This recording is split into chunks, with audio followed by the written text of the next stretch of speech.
Les quiero comentar que hoy, 11 de octubre, a las 18 horas, continúa el ciclo de entrevistas que organiza Radio La Clave en conjunto con el programa del MBA, es el Máster en Business de la Pontificia Universidad Católica. Errar es clave, con la conducción de Rodrigo Jordán. Está siendo transmitido todos los miércoles de octubre a las 18 horas por la 92.9 y en www.radiolaclave.cl. Hoy a las 18 horas, el empresario Jack Al-Bagli. Errar es clave por la 92.9. Todos tenemos historias, pero hay una que tenemos olvidada. Por eso es momento de un flashback junto al Archivo Nacional en Combinación Clave. Bueno, hoy día tenemos a un invitado que no solamente escudriña en el pasado, como lo hacen quienes visitan el Archivo Nacional. Él es licenciado en Historia de la Universidad de Chile, candidato a doctor de la Universidad de Castilla-La Mancha en España, periodista además, egresado de Derecho, y ya ha estado aquí con nosotros otras veces, Julio Retamal Ávila. Muchas gracias por estar acá, Julio. Gracias a ustedes, por supuesto. El punto es que hay a raíz de la noticia de lo que está pasando en Cataluña, hay un tema respecto de, incluso en Tolerancia Cero lo hemos discutido la última vez. Sí, lo escuché. Sobre si es que aquí hay algo que nos está diciendo de que el Estado-Nación moderno, el que se formó hace casi 2 siglos, es, y quizás más. 5 siglos, dice usted. 500 años, tranquilamente. 500 años, por lo menos en el proceso de formación. En el proceso español, 500 años. 500 años en el proceso español. Si está en el momento en que se está buscando una nueva situación, si esto es una crisis del Estado-Nación moderno, sí, o si estos son problemas particulares que tienen que ver con comunidades que se perciben diferentes a otras. ¿Cómo lo ve Julio Retamal lo que está pasando en Cataluña? A ver, en Cataluña, Escocia. Sí, son varias cosas, claro, por supuesto. Sin duda que este es un elemento que hay que tener en consideración cuando uno analiza la historia de los grandes períodos. Yo tengo la impresión de que el período que se llama formación del Estado moderno y consolidación del Estado moderno está terminando. Pero es una impresión, ¿no? Los historiadores no somos adivinos. Podemos sí plantearnos algunas cosas que están ocurriendo. Y obviamente lo que viene, lo que se asiste es a una diversidad, a una generación de diversidades. Puede que estemos de acuerdo con ella, puede que no estemos de acuerdo con ella, pero se expresa, ¿no es cierto?, en los intentos separatistas en Escocia, los anteriores en los Países Vascos, y naturalmente que este proceso de Cataluña es un proceso importante de mirarlo y de sostenerlo. No es menos importante que lo que pueda ocurrir con facciones o porcentajes de comunidades que aparecen muy unidas hoy día y que no lo están. Yo sostengo, por ejemplo, que en el Perú hay un problema con el sur peruano, con el centro peruano y con el norte peruano. En Chile hay un problema con la isla de Pascua y, por qué no decirlo, a lo mejor con los mapuches. Aunque el problema puede ser distinto, da lo mismo, pero el fenómeno no deja de ser causante de la dispersión, de la identidad pequeña, más que de la identidad grande o de la identidad nacional. Ahora, Julio, ¿hay algo de esto en términos de toda esta dispersión que usted llama, o estas pulsiones autonómicas, de fin de esta panacea que iba a curar todos los males del mundo que se llamó globalización? Bueno, sí, es parte de eso, es un fenómeno. La globalización ha quitado identidad. Y al restarse identidad, obviamente que la gente empieza a refugiarse en las raíces.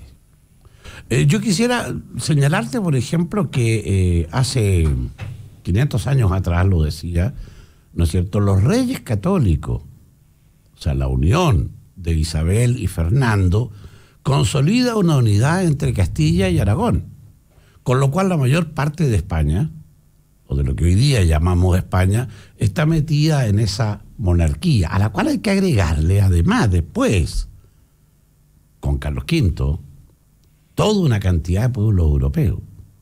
Ahora, ahí hay un proceso que es muy interesante, y el proceso dice relación con que las tierras, los reinos, los señoríos anteriores se unen a este nuevo gobierno en la persona del monarca, en la corona.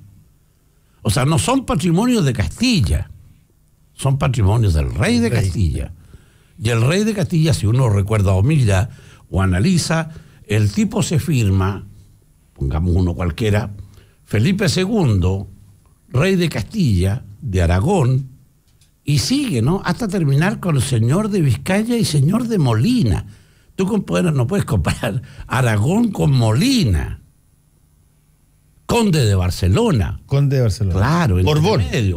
Bueno, primero Austria y después Borbón. Pero en el fondo, ¿qué es lo que ocurre? Ocurre que los dueños son la corona. Y en este sentido, hay que hacer notar que los países americanos, al igual que Aragón, que Cataluña, que Galicia, que Nápoles, que Sicilia, eran pertenencia de la corona de Castilla.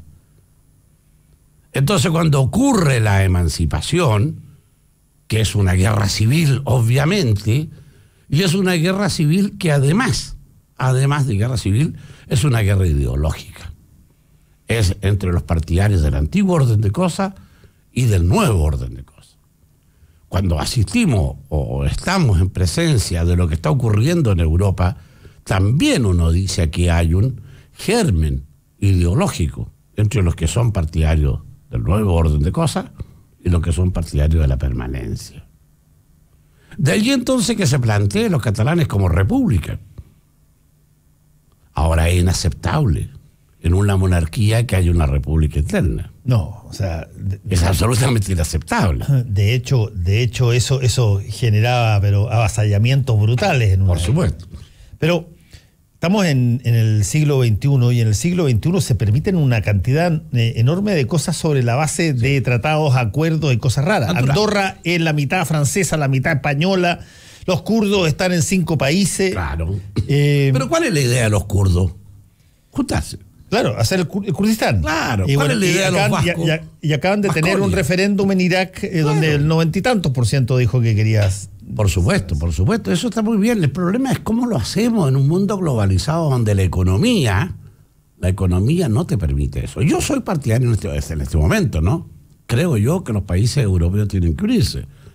Frente al tremendo desarrollo de China, Europa no tiene nada que hacer. Al tremendo desarrollo de Estados Unidos, Europa no tiene nada que hacer. Frente al tremendo desarrollo de los países árabes, Europa no tiene nada que hacer. Solo le queda refugiarse en las raíces profundas de Europa, que es una raíz diversa. Y eso es lo interesante. Pero sí, es una raíz diversa. Porque Europa es diverso. Es diverso, ya, no solamente es diverso. Europa tiene una compulsión de fragmentación. Absolutamente. Y de guerras, pero que duran años de años. Por supuesto. Ahora, en el mundo moderno, no sé, usted me podrá decir, don Julio, pero en el mundo moderno, ¿qué tanto de ese resentimiento que antes se percibía, uno lee los libros antiguos de historia, se percibía el resentimiento que había entre los franceses y los ingleses, entre los alemanes y qué sé yo, y todo el ámbito de lo que antes era la vieja Prusia? Lo sigue habiendo. Sin embargo, hay una cosa que es favorable, Fernando. Y la cosa favorable es que se ha producido mestizaje. Y hay civilización legal, creo yo. Y el mestizaje es más importante. Cuando tienes una mamá andaluza y un papá gallego, entonces el tipo no sabe qué es español. Mira, yo en una oportunidad conversando con un mandatario, un dirigente, digamos, del gobierno de Aznar, le dije, mire, porque dado que Aznar no tenía política hacia América Latina, le dije, ustedes se van a refugiar con los hermanos y abandonan al hijo. Porque estaban abandonando América Latina en circunstancias. Le dije que la única España está en América Latina. Si tú revisas a un Juan Pérez Soto, ese Juan Pérez Soto es catalán, es gallego, es andaluz, es extremeño, es castellano, porque aquí se ha hecho la fusión, agregándosele además los pueblos originarios y más de una cuota de negro. Entonces, cuando uno resume o toca esto, le parece que recién en el siglo XX empieza a darse un mestizaje en la España y en la Europa. No hay que olvidarse que Alemania tiene 150 años de unidad. Sí. Que Italia tiene 150 años de unidad. No más. Entonces, España tiene 500 años de unidad. Y a veces con Portugal, a veces sin Portugal. Entonces, claro, los lazos son más sólidos entre los alemanes que en Italia del Norte. ¿Te acuerdas que quería separarse en un tiempo? Bueno, y perdieron, y todavía cada cierto tiempo sale un político que dice... Siempre va a salir. Del grupo de Berlusconi, dice, oye, el norte de Italia se tiene que separar. Claro, y ocurre que, pero a pesar de eso, la nación queda dentro, más que nación, la localidad, la patria chica. Ahora, ¿qué tanto de eso, Julio Retamal, es una cosa práctica, una cosa que se puede manejar, una cosa que se puede administrar, una cosa que tiene sentido económico, y qué tanto de eso es una suerte de convicción que es lo mejor?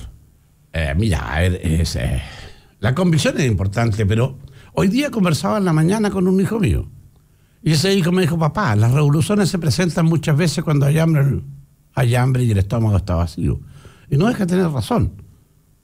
Porque cuando un pueblo como el catalán está bien económicamente... Claro, un pueblo rico eso. Claro, es difícil. O hay un exceso de riqueza que quiere decir yo soy capaz solo, ¿no es cierto? O hay un exceso de pobreza que quiere decir yo quiero separarme porque me están empobreciendo. Son dos realidades que sobrepasan, en definitiva, ¿no es cierto?, la convicción. La convicción puede esperar. ¿Cuándo? Puede esperar hasta que yo pueda mantenerme por mí misma. Y pasa lo mismo en los países americanos. Pero mira que hay cosas interesantes. A ver. Hay cosas tan interesantes que si tú desmembras a los países americanos, te encuentras con multitudes de etnias. Lo que Evo Morales hace en Bolivia es una suerte de anticipo de lo que va a ocurrir a 100 años. Esta multietnicidad, multipoblado. Por lo menos hay que permitirle la distinción. No es lo mismo ser chileno mapuche que ser chileno pascuense, o que ser chileno diaguita, o ser chileno aymara. No es lo mismo. Obviamente que tienen fisura, tienen problemas no resueltos. Y te agrego más, no es lo mismo ser chileno alemán que ser chileno francés, que ser chileno catalán. Porque el chileno catalán también existe. Y está aquí presente. Está presente en los grandes apellidos catalanes trasladados a Chile. Hemos tenido 3 presidentes, ¿no es cierto?, de apellido Montt. Sí. Antes tuvimos un gobernador, Amat y Junyent. Y en el pueblo, entre la gente común y corriente, hay muchos Fábregas. Y podemos seguir. Sabater es un apellido que también se extiende. Gilabert. Son apellidos catalanes que están insertos y tú hablas con ellos y reconocen su ascendencia catalana. Es mucho más notorio eso, yo creo, con los vascos en Chile. Por supuesto, pero el vasco disfraza las cosas. Porque el vasco castellano, bueno, fue mucho más popular, o sea, mucho más masivo que el catalán acá. No, por supuesto, pero en otros lugares sí. Entonces, claro, el vasco catalán, porque no es tan vasco, es navarro más que vasco. Los grandes apellidos que suenan como vascos son navarros, Larraín, Errázuriz, son navarros, ¿no? Son navarros. No son vascos. Qué bueno, me lo voy a decir a mi señora, decir que ese Larraín de ella no es vasco. No, pues, son navarros, claro. Es interesante eso. Hay mucho apellido que se dice vasco, pero que la raíz son navarros. Acuérdate de la separación que Navarro intentó alguna vez. Navarro se afilió a Francia. Lo trataron tan mal que pidieron volver. Entonces hay que tener cuidado. La historia tiene que enseñar. Las experiencias históricas enseñan. Y estamos conversando con Julio Retamal, historiador, académico. Julio, en el caso de lo que está pasando hoy en Cataluña, estamos en una situación hoy, exactamente hoy, súper delicada. Ayer el presidente de la Generalitat anunció la independencia, pero con suspensión por 30 días para intentar negociar. Hoy día sale Rajoy en la mañana y le dice, acláreme eso de la declaración de independencia, porque si es que esa declaración de independencia corre, no tenemos nada que hablar, chao, y se vislumbró la posibilidad de aplicar este estatuto 155, que es la intervención de Cataluña. Por lo tanto, en situaciones como esta, y la historia yo me imagino que lo debe comprobar, cuando se avisora que no hay más salida que una suerte de confrontar posiciones antagónicas, hace, qué sé yo, 3 siglos, bueno, se iba a la guerra. Por supuesto, bueno, claro. Hoy día hay muchas más herramientas. Por supuesto, hoy día es más diplomático, sin duda. Sin embargo, de lo cual no hay que pensar que no pueda haber guerra. No, de hecho, están planteando una cosa que es súper interesante, que lo conversábamos con la vocera de la Asamblea Nacional Catalana en Chile, Cristina Ibars, y yo lo he escuchado y lo he visto en las redes, que empiezan a hablar los catalanes de la vía eslovena. La vía eslovena. Claro, la vía eslovena obviamente fue un referéndum y posteriormente fue una negociación para que Eslovenia terminara saliendo de la órbita soviética, se transformara en país, 94 y todo lo demás, pero el contexto era totalmente distinto. Los países europeos querían que se rompiera la Unión Soviética de sus países, y en segundo lugar, aún así, hubo guerra y murieron como 200 gallos. Supuesto. El desmembramiento de Yugoslavia, por eso. Exactamente, y Belgrado se opuso y mandó tropas. Y Kosovo y todo lo demás. Claro, y Croacia después. Por supuesto, eso puede pasar. Ahora, por eso yo creo que hay una cuestión que es clara, ¿no? El referéndum tiene que hacerse, porque la demostración de los no independentistas que hubo el domingo pasado fue muy grande. Fue muy grande. Ahora, entonces, claro, ahí iban españoles y catalanes juntos. No importa, pero, sí, pero fue muy grande. Probablemente los españoles eran descendientes de catalanes. Por supuesto. Entonces, claro, ¿quién tiene que votar? ¿Los que viven en Cataluña? No hay que pensar que en Cataluña también viven españoles. Por supuesto. O sea, de otras regiones, de Extremadura, de Galicia, de Andalucía, etcétera, de Castilla también. Entonces, ¿cuál es el problema? El problema es que aquí hay una odiosidad que se genera, y ya se ha generado, entre los mozos de escuadra y la Guardia Civil. Entonces, los mozos de escuadra es la policía catalana. Por supuesto, es la policía local. Claro, y la Guardia Civil es la policía española. Es la policía, de general. General. Entonces, muy interesante esto, pero entonces, ¿qué pasa? ¿Quién entra a tallar aquí? Porque entre ellos ya inició un proceso. Debo decir que la Guardia Civil también es catalana. Sí, hay catalanes. Y que los mozos de escuadra hay españoles. Entonces esto es una guerra, llamémoslo guerra sin que haya armas, ¿no? Pero es una guerra, una confrontación civil. Y las confrontaciones civiles se arreglan ahora o se disparan. Es una confrontación civil, Julio, pero curiosa, porque hay un bando que tiene la herramienta militar y el otro bando no. Siempre ocurre lo mismo. Claro. Si tú piensas en la confrontación, el nacimiento de Chile, la independencia de Chile, Chile no pretendía, en 1810, desligarse de la corona española. Más todavía, declara a Fernando VII como su legítimo monarca. Estaba secuestrado. Claro. Sin embargo, viene Carrera, ¿no es cierto? ¿Y qué es lo que hace Carrera? El artículo 5 de la Constitución de Carrera es muy clave, que Chile no va a aceptar ninguna orden emanada del extranjero, ni reglamento, ni nada. Entonces, claro, el señor rey será rey, pero que venga a arreglar. Eso lo dice. Además, Carrera agrega en el artículo 6 que si los gobernantes no están de acuerdo con la mayoría del pueblo, que han destituido ipso facto. Pero en fin, ¿a dónde voy?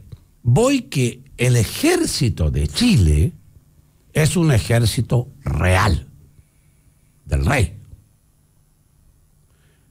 Y el ejército que se forma, o los 2 regimientos que forman en Santiago, son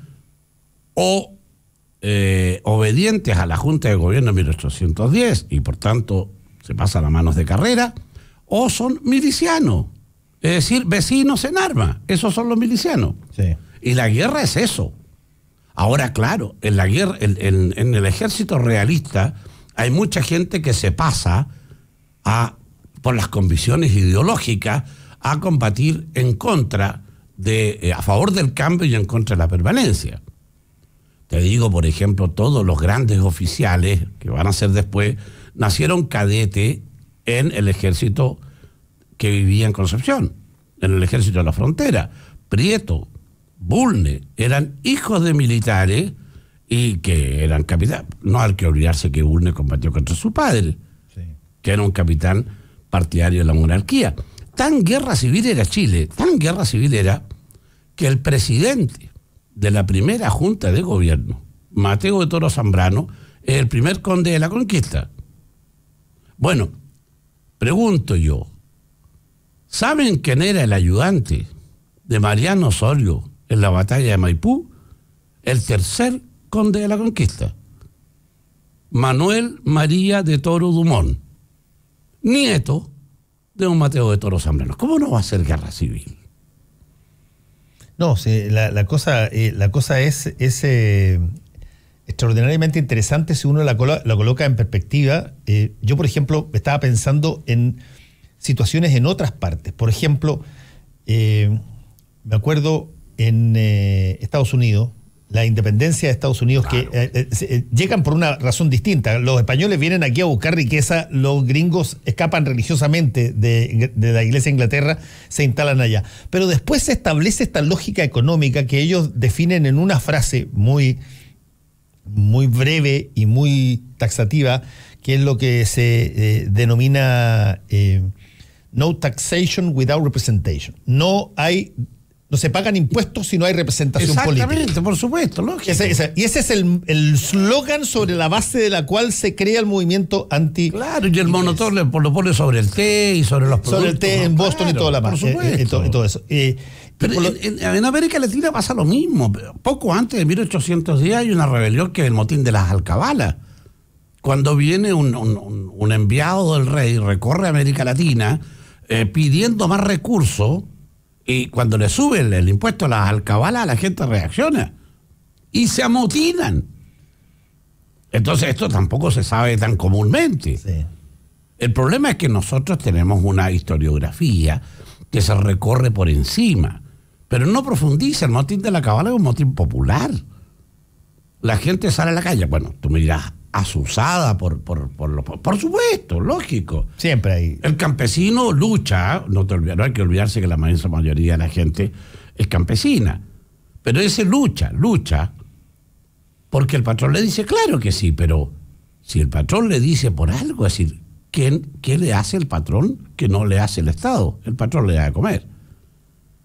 Y lo que tú dices de los impuestos, por supuesto, es absolutamente así. Otra vez el problema económico. Entonces, y eso que estamos viendo en Cataluña es central.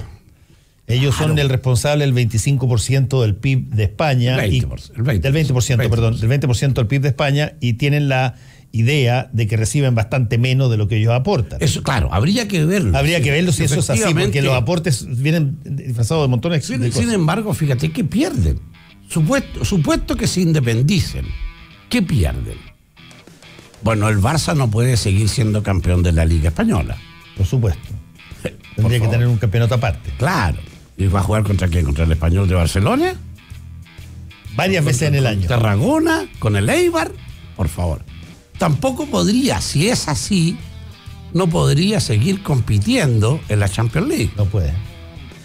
Porque eso es parte de la Unión Europea. Exactamente. ¿Qué es lo que ocurre con los bancos? Ya han empezado a irse. Los bancos han anunciado, porque... No, pero los bancos extranjeros, yo tengo la impresión de que los alemanes se retiran. Los alemanes no están dispuestos. Mira, los alemanes manejan Europa, eso lo sabemos tú y yo. Bancariamente sí. Claro. Financieramente. Por supuesto. Y si los alemanes dicen me voy, la cosa desciende muchísimo. Entonces el 20%, no es lo mismo ser parte de la cuarta economía de Europa, con lo que tiene España en conjunto, a ser, no sé, por la 15ª economía de Europa con el 20% que tiene. Es complejo. Julio Retamal, académico y además un historiador que es muy entretenido traerte, Julio, la verdad, porque a veces uno mira las noticias básicamente como si fuesen construcciones de hoy.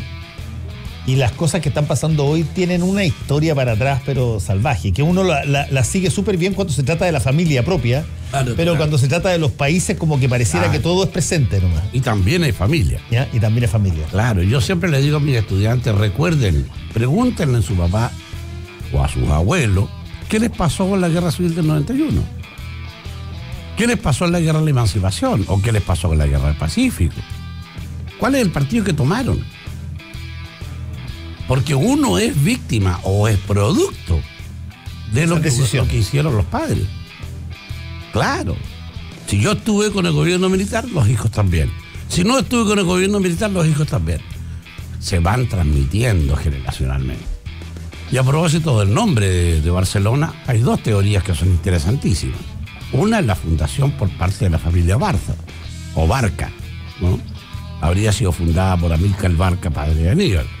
Y la otra es una colonia romana que no tiene que ver con los barcos, aunque entre cartagineses y romanos hubo batallas allí por apoderarse de la ciudad. Pero es muy interesante. Julio Tamal, muchas gracias, un placer haber estado contigo. Encantado, Fernando. Hoy, miércoles 11 de octubre, a las 18 horas, continúa el ciclo de entrevistas que organiza Radio La Clave en conjunto con el programa MBA de la Pontificia Universidad Católica, Errar es Clave, con la conducción de Rodrigo Jordán. Está siendo transmitido todos los miércoles de octubre a las 18 horas por la 92.9 y en www.radiolaclave.cl. Hoy a las 18 horas el empresario Jack Al-Bagli. Errar es Clave por la 92.9. Nos encontramos mañana. Chao, chao.